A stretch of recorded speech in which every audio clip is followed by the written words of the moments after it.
cái alo mình là ba thì này bọn nó Adobe Photoshop sử dụng là thao sinh thì mà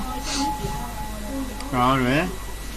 tiếng cái nào cũng trả lời bà mẹ đó transform nên là edit cái này rồi transform bà nó cuối cùng này rồi edit của tôi edit cái này rồi transform của tôi đây không á rồi alo mình lưu bà nó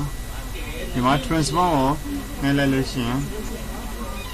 transform free transform bà nó control thì cũng nên là bây giờအဲ့ဒါပါရောဆိုတော့ဟောဒီကောင်ကို select မပေးရတယ်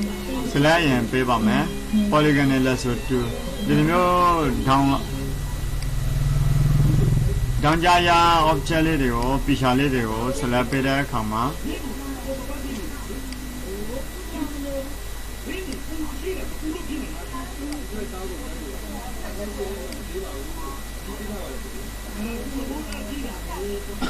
အဲ့ဒါဆိုရင်အခုကျွန်တော်တို့ polygon နဲ့လက်ဆိုတူနဲ့နေပြီးတော့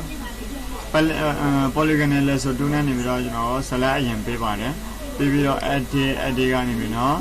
transform ကနေပြီးတော့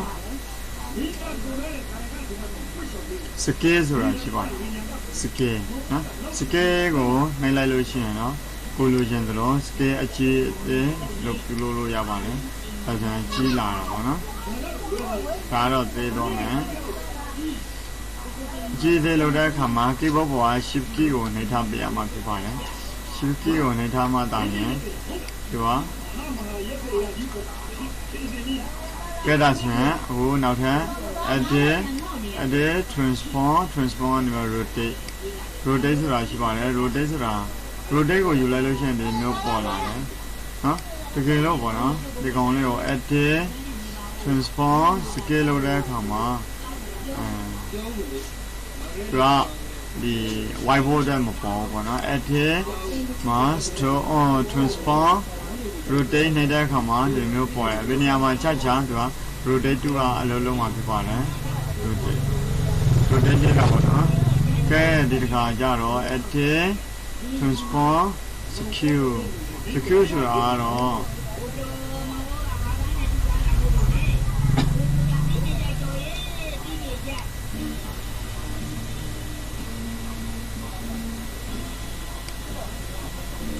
ကဲလာတော့ secure နဲ့လောက်တာပါသူကပြန်ပြီးတော့ secure ကိုတခါ edit transform secure နဲ့လုံးမယ်ဆိုရင်တင်ရင်လေးရတော့မှာပါနော်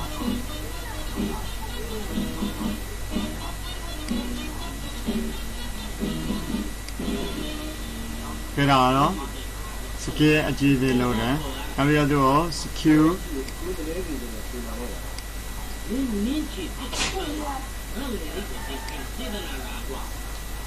မရှိပါတယ်ပြီးရင် shift လေးနဲ့နှိပ်ပြီးတော့အကြီးသေးလုပ်လို့ရပါတယ်ကဲနောက်ထပ်တစ်ခု edit ကနေပြီးတော့ transform ကနေပြီးတော့ distort ကတော့ဒါပုံစံရင်းကတော့ဒီလိုပါပဲ distort တွေကတော့ကဲဒါဆိုရင်နောက်ထပ် edit transform က perspective ကိုရှင်းပြဖို့အတွက် edit transform perspective ကိုနှိပ်လိုက်တဲ့အခါမှာ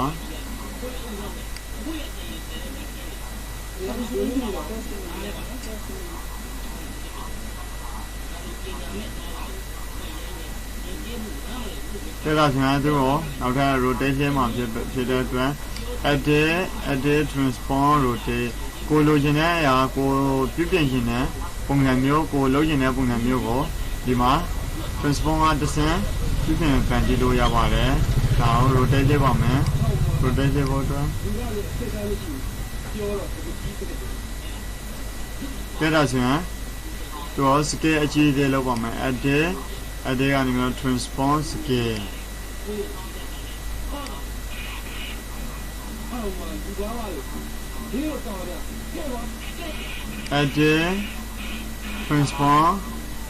edit transform secure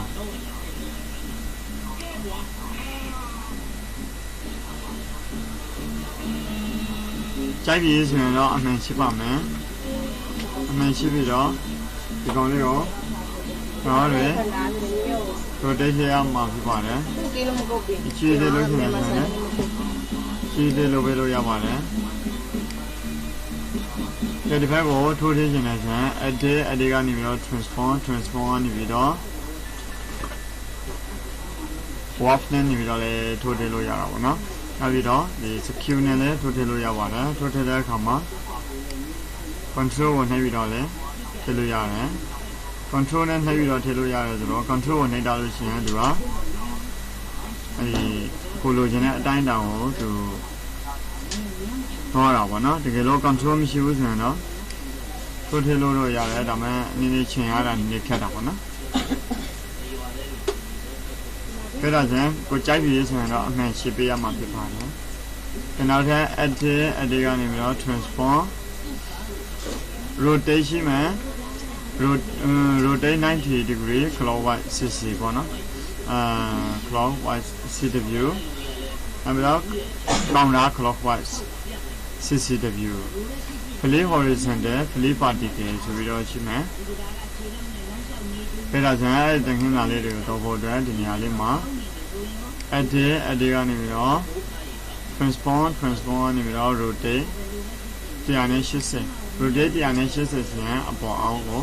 ရောက်မြန်လုပ်ပေးတာဖြစ်ပါတယ် edit ကနေပြီးတော့ transform rotate 90 degree 60 view ဆိုတာ clockwise ဆိုတာညာဘက်ကိုပတ်လေတော့တာပေါ့နော် edit transform 90 degree CW ဒါကြောင့်ဒီပြန်ပြီးတော့ရတယ်။ဟောတယ်ပြန်ပြီးတော့ edit transform ကနေပြီးတော့90 degree CW clockwise လုပ်ပါမယ်ဒီလိုမျိုးဖြစ်တော့ကဲသူကနောက်ထပ်တစ်ခါ edit transform CC clockwise ဆိုတာအော်ပြန်ပြီးတော့ဒီတိုင်းပြန်လေခြင်းပဲဘယ်ဆုံးခြင်းလဲဆိုရင် edit transform counter clockwise သူ့ကိုပြန်တေးခြင်းလဲဆိုရင် edit transform counter clockwise ရပြီနော်နောက်ထပ်ဒီကနေပြီးတော့လေသူ့ကို edit free transform control D ကိုနှိပ်လိုက်လို့ရှိရင်တော့ဒီမှာနော်လေ right click ထောက်တယ် right click ထောက်ပြီးတော့ဒီမှာ free transform ရှိတယ်နော်ကဲအဲ့မှာ play horizontal ဥပမာဒီကောင်လေး play horizontal ကတော့ဒီလက်ကင်အိုင်လေးကညာဘက်မှာရောက်အဖေဘက်မှာရောက်အောင်တယ်အဲ့ဒါကိုညာဘက်သို့ပို့ရင်လည်းဆိုရင် play horizontal နဲ့ပြရမှာဖြစ်ပါတယ်ဒါဆိုရင်ညာဘက်သို့ရောက်တော့တာပေါ့နော်ကဲသူကို right click ထောက်တယ် play vertical flip vertical ဆိုတာဒီကောင်းအောင်ကြောင်းမြင်ဖြစ်တော့မှာကောင်းတဲ့ခြေကြောင်းနဲ့ပေါ့နော်ဒီကောင်းအောင်အောက်ကိုကြားလာမယ်အဲ့ဒါကိုပြန်ပြီးတော့ flip vertical လို့ရှင်နေစမ်းအပေါ်တက်တော့ဒီလက်ကအိလေးကိုညာဘေဘက်တော့ပို့ရှင်နေစမ်း right click ထောက် flip horizontal ဒါဆိုရင်ဒီဘက်ကိုရောက်တော့ပေါ့နော်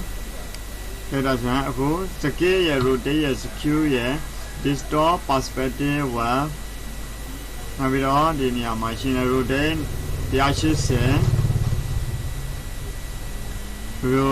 90 degree CW clockwise rotate 90 degree counter clockwise play horizontal vertical ကိုနားလည်လိမ့်မယ်လို့ထင်ပါတယ်အားလုံးပဲကျေးဇူးတင်ပါတယ်